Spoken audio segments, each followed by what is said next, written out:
उत्तराखंड भारतीय गणतंत्र का एक युवा राज्य, जहां बहती हैं गंगा और यमुना, सरयू और गोमती, रूपिन और सूपिन, काली और धौली, अलकनंदा और मंदाकिनी, जहां पंच बद्री हैं, पंच केदार हैं और पंच प्रयाग भी हैं, जहां मंदिरों में अहरनिश धूनियां जलती हैं, घंटियां बजती हैं, जहां का प्राकृतिक सौंदर्य सम्मोहन बिखेरता है, जहां की हिमाच्छादित चोटियां भारत का भाल कहलाती हैं। इन्हीं पहाड़ों में कुछ और आवाजें भी गूंजती रही हैं लगातार। वे हैं जन आंदोलनों की आवाजें। उत्तराखंड के जन आंदोलनों का इतिहास बहुत समृद्ध और संघर्षपूर्ण रहा है। यहाँ के पहाड़ी समाज ने कभी अपनी अस्मिता के लिए, कभी जल जंगल जमीन के लिए, कभी पर्यावरण के लिए, कभी महिलाओं के अधिकारों के लिए, कभी शराबबंदी के लिए और अंततः राज्य को हासिल करने के लिए आंदोलन किए हैं और सफलता हासिल की है। उत्तराखंड राज्य एक जन आंदोलन का नतीजा है। लिहाजा उत्तराखंड एट 25 ईयर्स सीरीज के इस दूसरे संस्करण में मैं आपकी मुलाकात करवा रहा हूं एक खास मेहमान से, एक ऐसे मेहमान से जिन्हें हम उत्तराखंड का विकिपीडिया कह सकते हैं। वरिष्ठ पत्रकार, सामाजिक कार्यकर्ता और उत्तराखंड के मुद्दों की गहरी समझ रखने वाले चारू तिवारी जी से वीडियो अंत तक देखिएगा।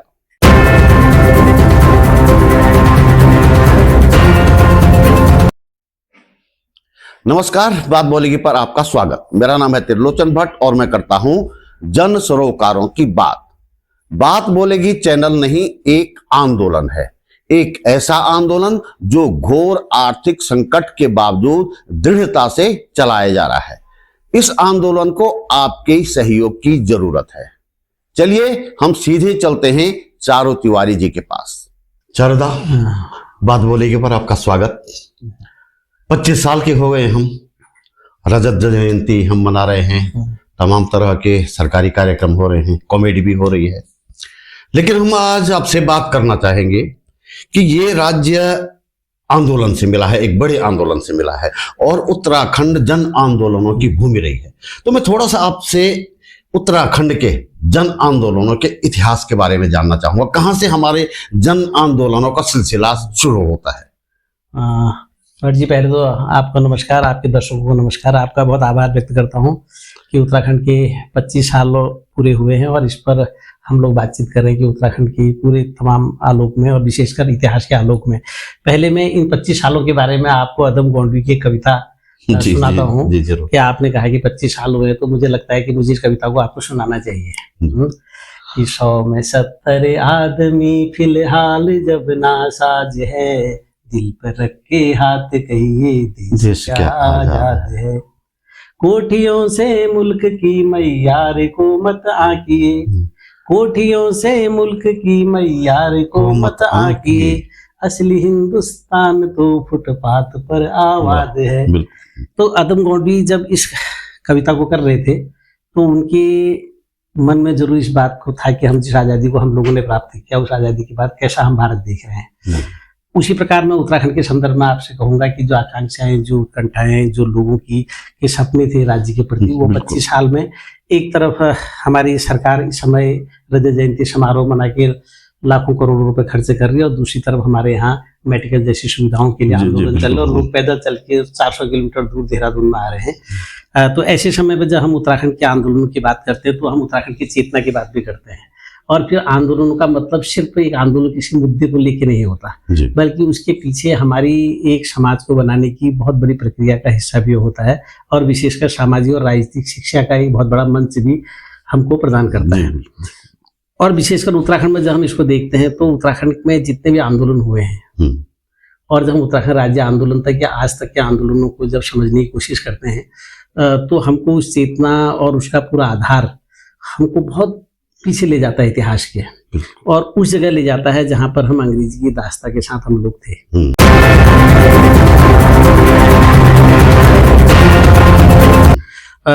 तो जब हमारे यहाँ अंग्रेज आए तो 123 साल लगभग शासन किया।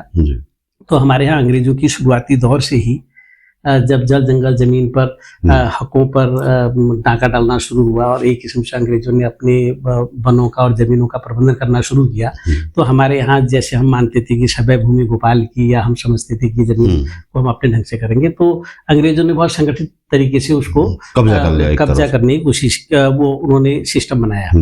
तो हमारे यहाँ 1865 के बाद शुरू होती हैं चीजें एक किस्म से, आंदोलनों का जो सिलसिला हम समझें। तो और उस समय हमारे लोगों में जब रिजर्व शब्द आने लगा ना, चाहे वो रिजर्व साल क्या बताया आपने? मैं 1865 जब वन विभाग बनने लगा, वो होने लगा, तो उस समय 2-3 चीजें होने लगी कि रिजर्व शब्द आने लगा ना, कि रिजर्व फॉरेस्ट, रिजर्व लैंड, इस ढंग के शब्द आने लगे। तो एक किस्म से हमारी चीजों को सीमित करने का एक रास्ता निकलने लगा, तो लोग उसका प्रतिकार भी करने लगे, छोटे छोटे तरह से अपना प्रतिकार करने लगे। हालांकि अंग्रेजों का तो आपको मालूम है कि इतनी ताकत थी, सारी चीज थी, लेकिन 1874 में जब हमारे यहाँ शेड्यूल डिस्ट्रिक्ट एक्ट आया, वो भी एक किस्म से लोगों के दबाव में ही था कि स्थानीय लोगों को उनकी जैसे कानून मिलने चाहिए। उसके बाद 1893 में 1895 में जो कानून आने शुरू हुए, मैं उसको बहुत विस्तृत में नहीं जा रहा हूँ, तो इस पर भी लोगों की अपनी असहमतियां रही वन को लेकर और उसको विशेषकर जंगलात को लेकर। तो वो असंतोष हमारे यहाँ लगातार विशेषकर जल जंगल जमीन के सवालों को लेकर बढ़ता गया, और ये 1902 से लेकर 1911 तक तो हमारे यहाँ छुट लोग प्रतिकार कर रहे थे। मतलब एक किस्म से ये समझिए कि उत्तराखंड में प्रतिकार का एक लंबा इतिहास है, प्रतिकार का, जो आज तक चल रहा है। मतलब तो उस समय आपने देखा होगा जब जंगलात के कानून और सख्त होने लगे, तो लोगों ने अपने हक हुकूक के लिए काफी आवाज उठाई। और 1921 के बाद तो जब 1927 में जब वन कानून बना, तब तक भी लोगों ने अपने विरोध दर्ज कराते रहे, और उस विरोध का परिणाम ये हुआ कि 1927 में जो वन कानून बना, उसमें हमारे जनता के हकों को भी शामिल किया गया, और ये इसका कारण था अंग्रेजों के दौर में भी, क्योंकि लोगों ने उस ढंग का प्रतिकार किया कि हमको अपने हक चाहिए। तो एक किस्म से प्रतिकार की धारा यहाँ से शुरू होती है। लेकिन उसी समय हमारे यहाँ क्या हुआ कि 1910 के दशक के बाद आज़ादी का आंदोलन भी देश में तेज होने लगा, और विशेषकर 1914 में गांधी के आने के बाद जो देश में एक नई किस्म का आंदोलन का सिलसिला चला, तो उससे हमारा ये पर्वतीय क्षेत्र भी अछूता नहीं रहा।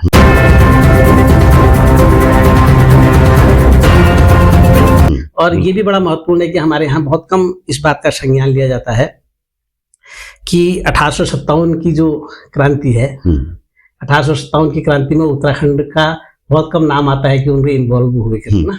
लेकिन हमारे यहाँ सबसे पहले 1857 में चंपावत में, लोहाघाट में बड़ी क्रांति हुई, जो कालू महर के नेतृत्व में क्रांति हुई, जिसमें 2 लोगों को वहां पर अंग्रेजों ने मौत के घाट भी उतारा। और पहली बार जो है सशस्त्र क्रांति एक किस्म से हमारे यहाँ हुई, जो कि अंग्रेजों की बटालियन पर भी उन्होंने हमला बोला।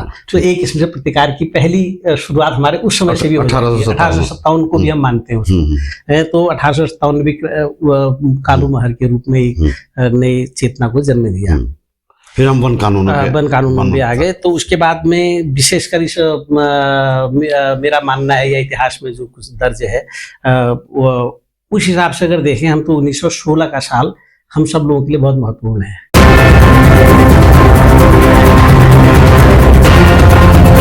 तो 1916 में क्योंकि सामाजिक तमाम चीजों को लेकर और हमारे जल जंगल जमीन के सवालों को लेकर एक संगठन बना, जिसको हम कुमाऊं परिषद के नाम से जानते हैं।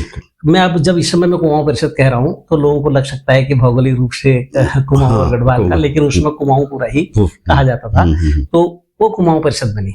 तो कुमाऊं परिषद ने सबसे पहले उत्तराखंड के जल जंगल जमीन सामाजिक और तमाम सवालों को उठाने के लिए अपना एक मंच तैयार किया, और उसमें लोग अपनी चीजें देखने भी लगे, अपने समाधान में ढूंढने लगे। पहाड़ के बहुत सारे लोग थे, बहुत सारे लोग, मुकुंदी लाल वगैरह बहुत सारे लोग, कैरोला जी वगैरह से हो गए, कुमाऊं से बदिता पांडे वगैरह, ये सब लोग, सब लोगों ने उसमें जो आजादी के आंदोलन के लोग थे, वो सब लोग उसमें शामिल हुए।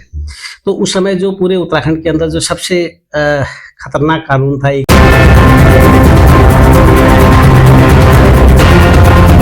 किस्म से कहिए कि अंग्रेजों की जो मनमानी थी वो कुली बेगार के रूप में थी। तो उसके प्रतिकार के रूप में पहला बड़ा आंदोलन 1921 में बागेश्वर में हुआ, कुली बेगार आंदोलन। और उस कुली बेगार आंदोलन ने, जैसा हम अपनी बातचीत में कर रहे हैं, मैं उसके इतिहास, जिसमें वो कुली बेगार के रजिस्टर वगैरह उन्होंने बहाए, संगम पे बहा दिए। तो ये संदर्भ इसलिए महत्वपूर्ण है, मैं उसके बहुत अंदर नहीं जा रहा हूँ कि उसमें क्या हुआ, लेकिन मैं सिर्फ पॉइंट को छू रहा हूँ कि 1921 में जब कुली बेगार के खिलाफ एक आंदोलन चला, तो वो अंग्रेजों के काले कानून के खिलाफ तो था ही था, उसके साथ साथ उसने पूरे उत्तराखंड में सामाजिक आंदोलनों की एक पृष्ठभूमि भी रखी, और वहां से लोगों का अपने घरों से बाहर निकलना भी शुरू हुआ, और आंदोलन को समझने का दौर भी शुरू हुआ, और आजादी के आंदोलन को समझने को, गांधी को समझने का, और पूरे आंदोलन जो चल रहे थे देश भर में, उनको समझने का एक मौका उसने दिया। क्योंकि हमारे जितने भी लोग उस आंदोलन को चला रहे थे वो राष्ट्रीय आंदोलन से भी जुड़े हुए थे, और वो बाहर पढ़ के भी आए हुए लोग थे, तो इसलिए उनको पूरी देश दुनिया पता भी थी। तो जब ये सब था, तो तब उस हमारे यहाँ दो घटनाएं बहुत बड़ी हुई, जिसका जिक्र मैं बार बार करता हूँ।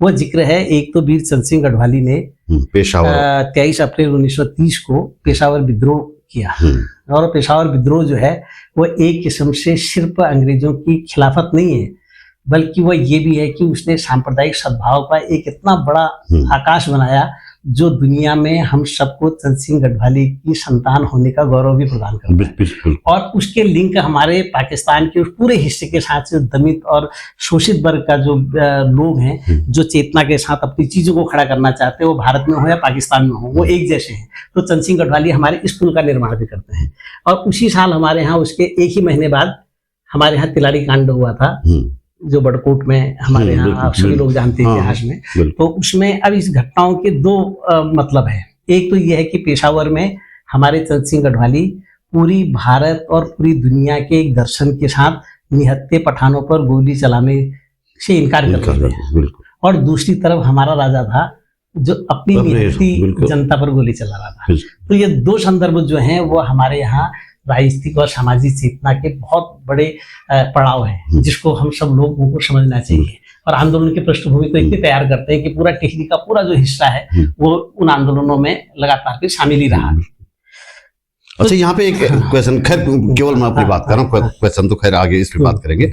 अच्छा, आज लोग जैसे हम बात करते हैं आंदोलनों की बात करते हैं इस तरह, तो हमें एक गाली के रूप में कहा जाए वामपंथी, तो मतलब ये, जबकि चंद्र सिंह गढ़वाली जैसे लोग वो एक तरह से वामपंथी विचारधारा के वाहक रहे हैं। तो ये खैर हम आगे अपनी बात जारी। नहीं, ये आपने सही क्वेश्चन उठाया, मैं इस पर बाद में बात करूंगा, लेकिन एक बात यहीं पर मैं इसको बता देता हूँ कि हमारे 1936 में कांग्रेस के अंदर एक समाजवादी धारा आई थी। कांग्रेस के अंदर ही समाजवादी विचार के लोगों की पूरी धारा थी 1936 के अंदर, जो लगातार वर्ग विहीन, जाति विहीन और समतामूलक समाज की परिकल्पना कर रही थी। और उसके बाद जो 1925 में हमारे आपकी कम्युनिस्ट पार्टी का भी उदय हो गया था, तो 1942 में जो भारत छोड़ो आंदोलन था, उस भारत छोड़ो आंदोलन में उत्तराखंड की राष्ट्रीय आंदोलन के साथ तो था ही था वो, लेकिन हमारे यहाँ करों को लेके, स्थानीय अधिकारों को लेके भी वो जुड़ा। तो हमारे यहाँ चाहे सल्ट हो, चाहे सालम हो, और चाहे देघाट हो, उनमें जिन लोगों ने अपनी शहादत दी, उसके पीछे भी एक किस्म से हमारे जल जंगल जमीन के सवाल थे, और वो राष्ट्रीय आंदोलन के साथ इसलिए जुड़े क्योंकि हम सब लोगों को लगता था कि आजादी के साथ ही हमारी तमाम मुक्ति का रास्ता है, और आने वाले दिनों में हम इसमें अपनी नीतियां बना लेंगे, इसलिए उस पर लोग आए। एक तो दौर हमारा, अब मैं 2-3 दौरों की बात कर रहा हूँ। एक तो अंग्रेजों का आने का दौर है, एक अंग्रेजों के प्रतिकार करने का हमारा दौर है, और तीसरा दौर अब आजादी के बाद का हमारा होता है। आप कुछ करके बताइए। हाँ, मैं यही कह रहा था, अब आजादी के बाद कौन कौन से आंदोलन ऐसे प्रमुख हैं उत्तराखंड में?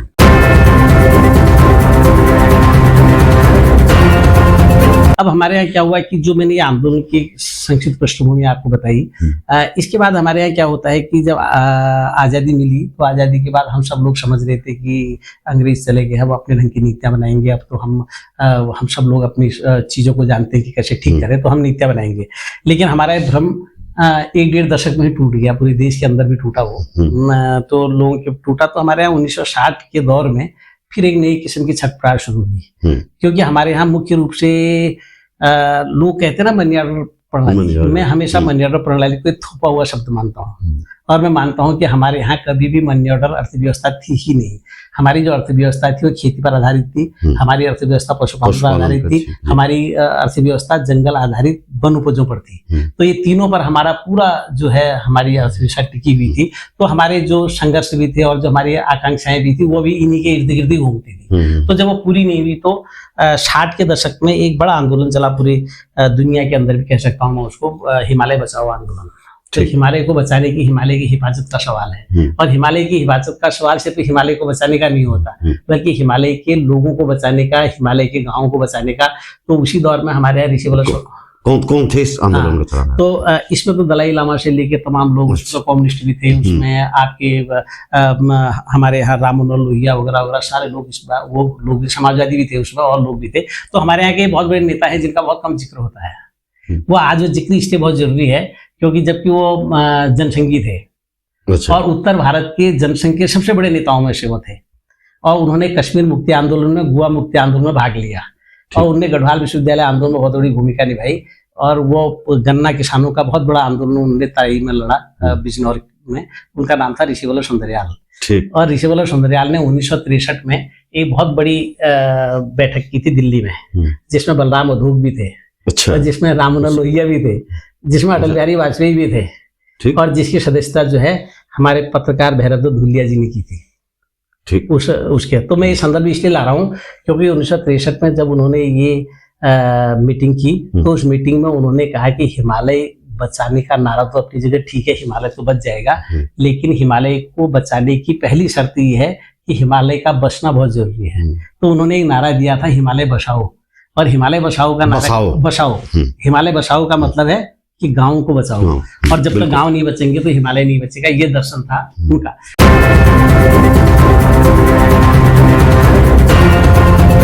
तो ये जब आगे हम चले तो 70 के दशक में हमारा जो सबसे बड़ा आंदोलन चला वो चला वन आंदोलन। और वो वन आंदोलन इतना महत्वपूर्ण था कि वन आंदोलन और चिपको एक, हाँ मैं उसको बता रहा हूँ। तो हमारे यहाँ जब वन आंदोलन चला तो गढ़वाल के अंदर पूरे उसको कम्युनिस्ट पार्टियां चलाती थी, और कुमाऊं में वो समाजवादी जो लोग थे वो उसको चला रहे थे।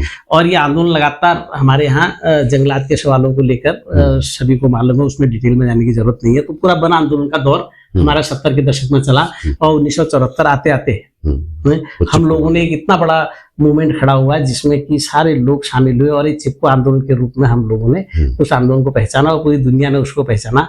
और यहाँ तक कि एक नया हमारे यहाँ जुमला आया, हमारे यहाँ नया एक फ्रेज गढ़ा गया, एक मुहावरा आया, जिसको हमारे यहाँ कहा कि यह महिलाओं ने कहा कि जंगल जो है हमारे मायके है। और अब जब ये कह दिया कि जंगल मेरा मायका है, तो मायके को बचाने का जो संकल्प है वो तो निश्चित रूप से बहुत बड़ा ही होगा, क्योंकि मायका एक भावनात्मक सवाल भी है। तो इस प्रकार से जंगलों से जब पूरा लगाव हमारे लोगों का रहा तो एक बड़ा आंदोलन खड़ा हुआ, जिसको हम चिपको के वन आंदोलन के रूप में जैसे भी आप उसको डिफाइन करें। तो ये सब कुछ हुआ, तो इसने भी हमारे यहाँ चेतना का एक बहुत बड़ा आधार दिया।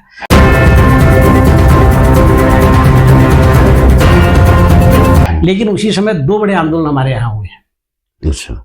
एक कुमाऊं विश्वविद्यालय आंदोलन, एक गढ़वाल विश्वविद्यालय आंदोलन। तो गढ़वाल विश्वविद्यालय आंदोलन में तो पूरी एक पूरे बड़ा तबका जो है समाज का, विशेषकर जिसमें महिलाएं भी थी, वो बहुत बड़ी संख्या में वो शामिल हुई। और एक किस्म से गढ़वाल विश्वविद्यालय आंदोलन सिर्फ एक शिक्षा के केंद्र का आंदोलन न रह के वो गढ़वाल के तमाम सवालों को संबोधित करने वाला बना।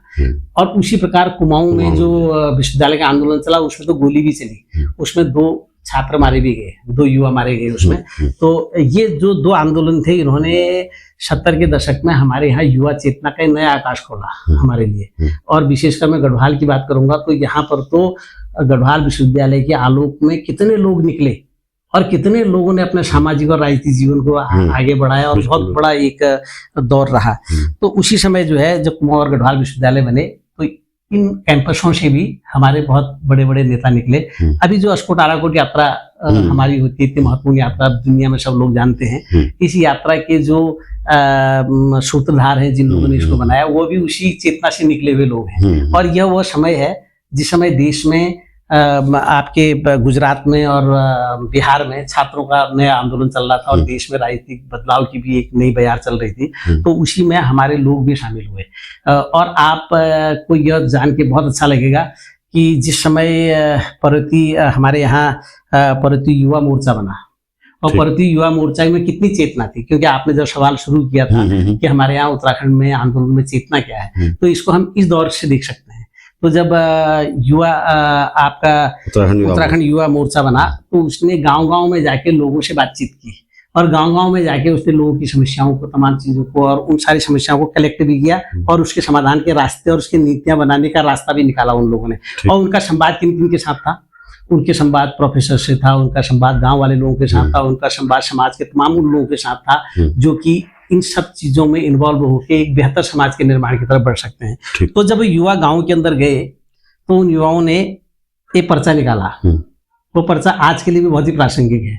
उस पर्चे में उन्होंने ये कहा कि वो गांव में गए और गांव के लोगों से उन्होंने पूछा कि आपके यहाँ आपका एमएलए कौन है? तो गांव वाले लोगों ने कहा कि हमारे यहाँ धान भी होता है, हमारे गेहूं भी होता है, हमारे सब्जी भी होती है, लेकिन हमारे यहाँ विधायक नहीं होता है। तो ये एक किस्म से ये था कि हमारे यहाँ जो लोगों तक जो हमारी व्यवस्था की पहुंच है वो कितनी कम थी, मतलब। और इसको उन लोगों ने इंगित भी किया। और इसी में ये और बात जोड़ना चाहता हूँ कि उस समय आज की तरह मीडिया तो था नहीं, आज की तरह इतना हमारे पास और साधन थे नहीं, अलग अलग प्लेटफॉर्म में होकर बात कर सकते जैसे आप और मैं आज कर रहे हैं। तो उस समय एक बहुत बड़ी पत्रिका थी दिनमान। तो दिनमान जो है सबसे बड़ी पत्रिका मानी जाती थी उस समय। तो दिनमान में उत्तराखंड की युवा चेतना के 2 अंक छपे थे। अच्छा। और उसमें क्या था कि आप डॉक्टर शमशेर मिस्त्री जी हैं, डॉक्टर शेखर पाठक हैं, पीसी तिवारी हैं और प्रदीप टमटा हैं, ये जितने लोग थे ये उसी धारा से निकले हुए लोग थे। और भी बहुत सारे नाम हैं। तो ये जब निकले तो इन लोगों, हाँ वो हमारे जगत रौतेला वगैरह, इन सब लोगों ने क्या किया, आप कभी उस टाइम के अंक निकाले देखेंगे तो आज के युवाओं को भी इस बात को सीखना चाहिए कि जितने कैंपस के छात्र थे ये सारे छात्र गाँव में जा रहे थे और गाँव में जाके क्या कर रहे थे, दीवारें बना रहे थे जंगल की। अच्छा। बाढ़ लगा रहे थे, वहां पर क्या हुआ, कृषि को समझ रहे थे, जान रहे थे, उन लोगों के बीच में बैठ उठ रहे थे और उसके बाद वो पूरी चेतना के साथ चीजों को खड़ा कर रहे थे। ये उन आंदोलनों का एक सबक था।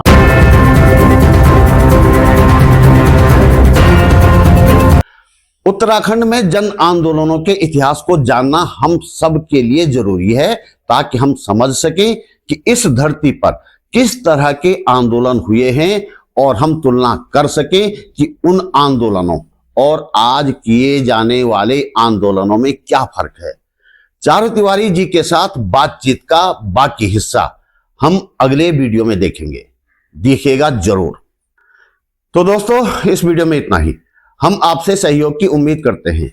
आपका सहयोग लाइक के रूप में हो सकता है, कमेंट के रूप में हो सकता है, वीडियो को शेयर करने के रूप में हो सकता है या फिर आर्थिक मदद के रूप में भी हो सकता है। हम जनता की बात करते हैं, किसी धन्ना सेठ या सरकार के सामने हाथ नहीं फैलाते, न कभी फैलाएंगे। आप समझते हैं कि हम सही दिशा में काम कर रहे हैं तो हमें सहयोग अवश्य दीजिएगा। पहली बार आप मेरे चैनल पर आए हैं तो प्लीज चैनल को सब्सक्राइब करना न भूलिएगा, साथ में बेल आइकन दबाकर ऑल कर दीजिएगा। जल्दी मिलते हैं एक और मुद्दे के साथ, एक और वीडियो में। नमस्कार।